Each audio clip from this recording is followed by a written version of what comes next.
Hello everyone. Welcome back to our math learning series. In the previous video, we learned about line, line segment, and ray. Today, we are going to learn a new concept in geometry called angle. Before starting our video, if you like our videos, make sure to subscribe to the channel and press the like button so you never miss our upcoming lessons. Now let's understand what an angle is. When two straight lines, rays or line segments intersect each other at a common endpoint, then they form an angle. In simple words, when two straight paths meet at one point, they create an angle.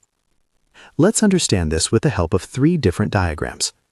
In the first diagram, two lines intersect with each other. The lines meet at a common point. The opening between them forms an angle. In this example, the angle shown is 90 degrees. So here, two lines intersect to form an angle. In the second diagram, the angle is formed by two rays. Remember, a ray starts from one point and goes infinitely in one direction. Both rays start from the same point. The space between the rays forms the angle. In the third diagram, the angle is formed by two line segments. Both segments meet at a common endpoint. The two line segments create the arms of the angle. Now we will discuss the components of an angle. Vertex. It is the point where two lines, rays, or line segments intersect. In the example shown in the image, the point O is the meeting point. Therefore, O is called the vertex. You can think of the vertex as the corner of the angle. Arms of the angle. Arms are the two sides of the angle meet at a common endpoint. These arms start from the same vertex. In the first diagram, OA and OB are the arms of an angle.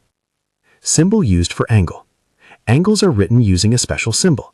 The angle symbol is used for angle. For example, in the first diagram, angle AOB equals 90 degrees.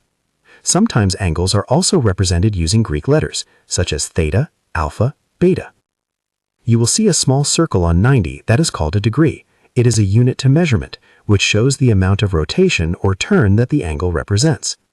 A full rotation around a point equals 360 degrees. 1 degree is equal to 1 divided by 360. This means that if we complete one full rotation around a point, so the angle form is equal to 360 degrees, and we divided it into 360 equal parts.